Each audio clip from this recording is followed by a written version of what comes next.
Assalamualaikum warahmatullahi wabarakatuh. Kembali lagi bersama saya Firman Ramdhani, psikolog di Mind Institute. Dan pada video kali ini saya mau membahas mengenai pelajaran yang saya dapat di bulan suci Ramadan tahun ini, yaitu tentang konsep bersyukur, atau bahasa Inggrisnya disebut gratitude.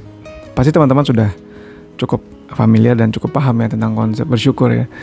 Teorinya apa, manfaat dan seterusnya. Apalagi kalau yang muslim misalnya, dalil-dalilnya gitu ya, hadis-hadisnya, ayat di Al-Quran tentang apa dan bagaimana, terus manfaatnya bersyukur ini apa gitu. Itu pasti teman-teman sudah pernah dengar. Cuma yang mau saya soroti hari ini adalah poin bahwa bersyukur itu hal yang sangat bagus, tapi perlu kita sengajakan, perlu kita programkan, perlu kita paksakan gitu ya, untuk kita bisa lakukan itu. Karena biasanya itu terjadi secara otomatis. Kan kebanyakan dari kita kan sehari-hari itu otomatis ya. Misalnya nih teman-teman dapat rezeki, dapat uang, dapat mungkin dapat apresiasi, dapat ranking bagus, nilai yang bagus, atau berhasil dalam 1-2 hal gitu ya. Lalu teman-teman yang muslim mengucapkan alhamdulillah gitu ya. Alhamdulillah. Itu kan wujud rasa bahwa kita bersyukur gitu ya, ekspresi kita. Tapi kadang-kadang itu terjadi automatically, secara otomatis. Kita ngomong, tapi karena seringnya kita ngomong alhamdulillah, jadi tidak begitu nendang gitu, tidak begitu bermakna gitu, tidak begitu berimbas gitu lah ya. Jadi memang kayaknya nih perlu disengajakan waktu-waktu khusus yang bisa diprogram gitu ya, yang bisa kita atur untuk kita schedulein gitu ya, untuk benar-benar memikirkan itu gitu, memikirkan tentang hal yang tadi pagi atau tadi siang, ya keberhasilan kita tadi yang tadinya kita ucap alhamdulillah itu. Misalnya nih, malam kita mungkin pada saat sholat tahajud mungkin ya kalau yang muslim, atau mungkin pada sholat wajib itu kita sengaja pada saat sujud mungkin ya gitu ya. Biasanya kan sujud waktu yang katanya waktu yang dekat dengan paling dekat hambanya pada Tuhannya gitu ya. Atau pada saat berdoa itu kita mengingat keberhasilan kita yang tadi kita dapatkan di pagi hari misalnya. Misalnya kita dapat uang gitu ya, dapat rezeki. Kita mengingat itu. Lalu pada saat kita mengingat, kita tambah lagi layernya, kita tambah lagi pemaknaannya. Kita mengingat bahwa kita dapat uang untuk bisa kita bertahan hidup mungkin gitu ya. Terus kita ingat bahwa ini uang dari mana datangnya? Dari mana customer itu, konsumen itu datang ke saya gitu ya. Apakah dari saya atau ada orang yang menggerakkan gitu ya.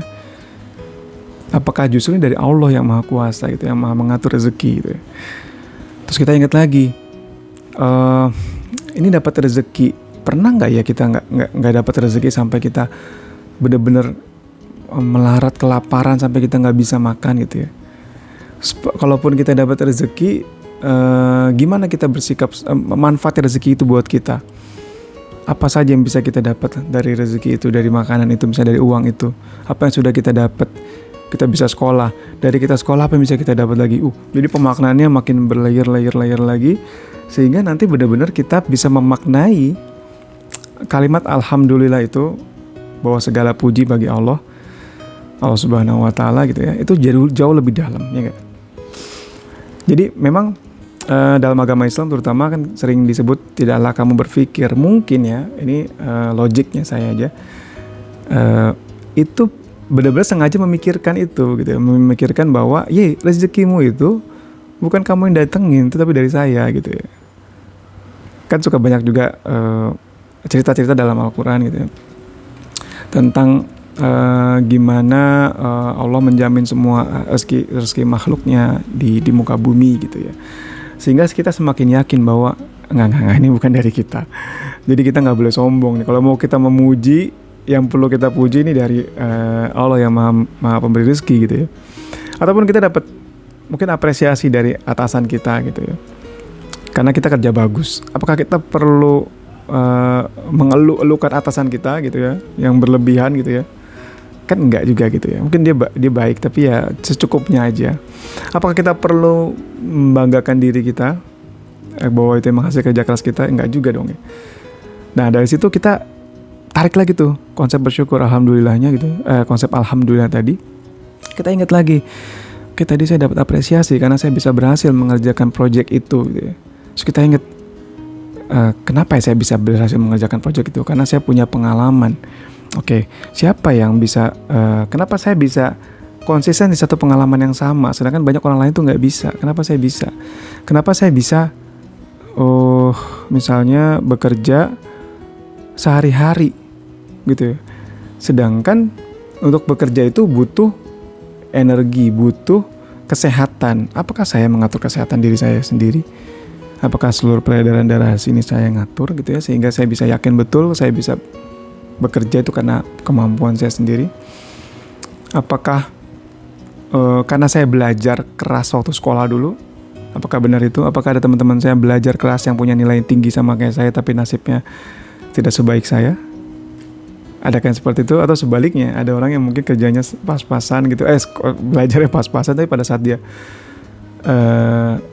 kerja, qadarullah atas izin Allah, rezekinya bagus banget gitu ya. Jadi siapa yang ngatur nih sebenarnya? Apakah perlu pujian-pujian itu kita tersematkan pada diri kita atau bos kita, atau memang pujian itu hanya untuk Allah Subhanahu wa taala gitu. Ya gak? Jadi kayaknya perlu menyengajakan waktu untuk bersyukur, apalagi kalau muslim gitu ya, itu ada waktu-waktu yang memang di setting gitu ya, memang dikasih banyak ganjaran secara pahala gitu ya, terutama sholat sunat tahajud malam-malam gitu ya, atau ya sholat wajib seperti biasa.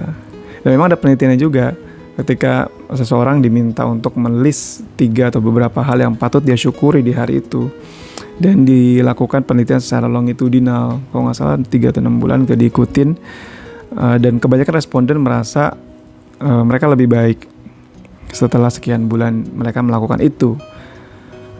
Psychological well-being, kesejahteraan psikologis mereka jauh lebih improve lah, meningkat gitu ya, setelah mereka melakukan itu.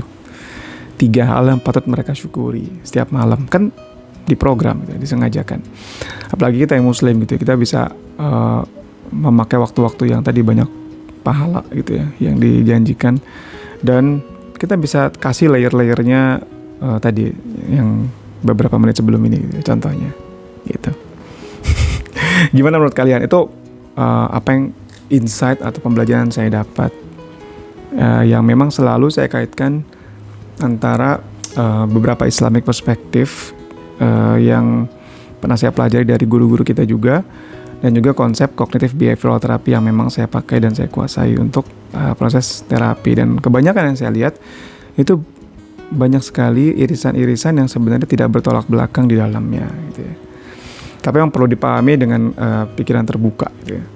Atau teman-teman bisa nonton juga nih di kursus, di kelas kursus ya. Di website kita di www.mindinstitute.id ada judulnya Cognitive Restructuring with Islamic Perspective, or with Cognitive Restructuring with Quran and Sunnah Insight. Nah, itu adalah beberapa hal yang saya dapat atau saya lihat itu ya, yang tadi irisan-irisan tadi antara kognitif behavioral therapy dan berbagai konsep dalam agama kita, agama Islam gitu ya. Dan itu masih gratis selama bulan suci Ramadan ini. Nanti kalau setelah bulan suci Ramadan bayar lagi tuh. So segera daftar, ikutin, dan itu recorded. Jadi belajar sesuai dengan kecepatan belajar kalian, tidak live Zoom ya, tapi itu recorded. Direkam. Bukan direkam, terekam sebelumnya. Oke, sekian video kali ini. Kesenggol itu. Sekian video kali ini, semoga bermanfaat. Jangan lupa like, comment, dan share video ini sebaik-banyaknya. Sampai ketemu di video berikutnya. Wassalamualaikum warahmatullahi wabarakatuh.